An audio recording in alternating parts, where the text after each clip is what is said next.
Today, if old Jerry got called into the office of young Jerry to have that talk, would he keep his job or be fired as the GM of the Dallas Cowboys?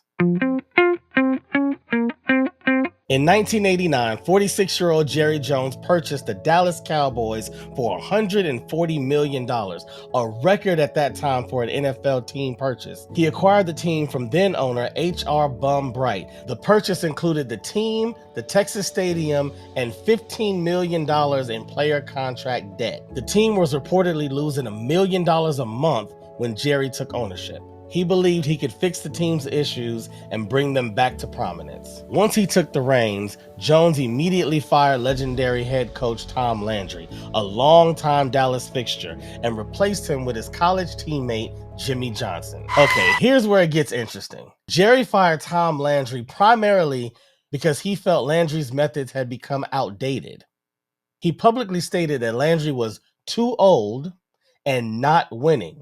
Mind you, they had just won the chip in 78 and in 72. That's 2 Super Bowls in 16 years, not to mention 3 other Super Bowl appearances, but that was still not enough to make Jerry look at Landry like he was winning. The same year he purchased the team, he and Jimmy Johnson orchestrated the well-touted Herschel Walker trade with the Minnesota Vikings, a trade that is widely regarded as one of the most impactful in NFL history. And though at the time, the Cowboy fans were not excited about losing a player like Herschel, but this move helped reshape the team into a dynasty. Over the past 30 plus years, Jerry Jones and his team have bolstered the team's value from $140 million to over $10 billion, making it the highest valued team of any sport on the planet. That's a 7,042% increase in its valuation.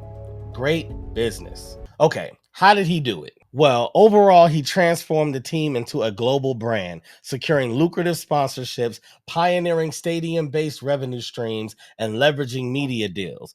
Before Jerry, the league would handle all the sponsorship deals and split it amongst the 32 teams evenly. Jerry changed that business model completely. He independently signed a 10-year, $40 million deal with Pepsi-Cola and a $2.5 million deal with Nike. He also launched the Dallas Cowboys merchandising company and became part owner of Papa John's Pizza, which became the official pizza of the Dallas Cowboys and a huge sponsor of the stadium. These are just some of the ways that this LA native oil tycoon supercharged the increase of the Dallas Cowboys valuation. Now that's off the field. On the field, Jerry's brilliance is a much smaller, flickering flame. The first bad decision was firing Super Bowl winning coach Jimmy Johnson in '94, just a year after going back-to-back in the big dance. Jerry told the media, any coach could have won with those Dallas Cowboys. Well, they did win one more the year after with new coach Barry Switzer, but that was it. And many believe that Jimmy and that dynasty could have at least won 2 to 3 more rings. Then came a series of personnel missteps that crippled the team's culture, fractured its identity, and misused its funds. Like this consistent pattern of delaying paying our top players, like Emmitt Smith, Zach Martin, and CeeDee Lamb, which only leads to paying even more, unnecessarily draining from the cap, and minimizes the chances of other top-tier talent actually wanting to come to Dallas. They overpaid Zeke Elliott. They overpaid Dak Prescott. Both of these moves handcuffed the salary cap for years to come, with little to show for it. Let's talk trades and signings. Jerry used the number 1 pick on Taco Charlton instead of TJ Watt, who is arguably top 3 defensive players in the league right now. Whereas Taco is, could you imagine him and Micah? Right. He traded Amari Cooper to the Browns for a 5th rounder, and that 5th round pick was later used for offensive tackle Matt Waletzko.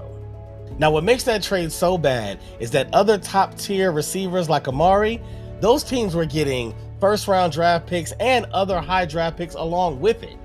But the problem was Jerry let him go for cheap because Jerry turned this personal. He also allowed Jason Garrett and Mike McCarthy to coach in lame duck status, which means you let your coach in his last year of his contract. So now he's basically coaching to try to keep his job. This creates uncertainty, it reduces respect in the locker room, and most likely with all of that, your coach just isn't going to perform at their best.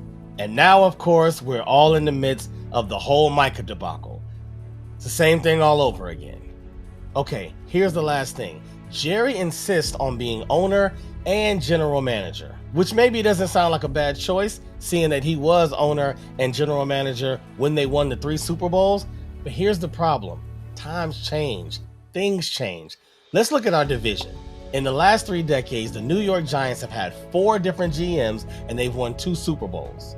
The Eagles have had 6 different GMs and they've won 2 Super Bowls. The Commanders/Redskins, they've had 9 different GMs, 0 Super Bowls, but they did have 1 NFC Conference Championship appearance. The Dallas Cowboys have had 1 GM that entire time, 0 Super Bowls, 0 NFC Championship appearances.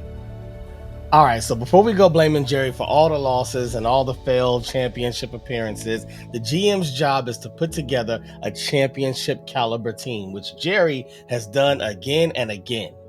He led a legacy of drafting all-pro offensive linemen like Larry Allen, Travis Frederick, Tyron Smith, and Zach Martin. In the last 30 years, the Cowboys have had at least 1 all-pro selection and multiple Pro Bowl selections every single year. Not to mention, during that time, 15 winning seasons.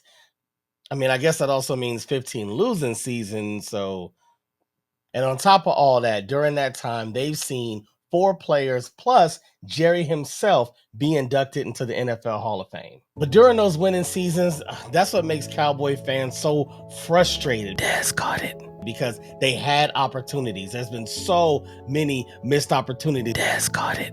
And we understand at this level of the game, yeah, it all comes down to one play here. Des got it. Here or there, inches here or there.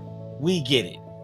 But to see your team constantly be on the losing end of those crucial moments when all you needed was one last drive, all you needed was the defense to stand up one last time, all you needed was the ref to see that call. Des got it.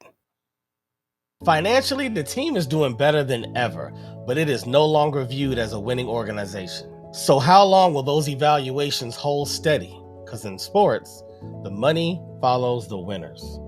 So you tell me, does Jerry get to keep his job or is he fired?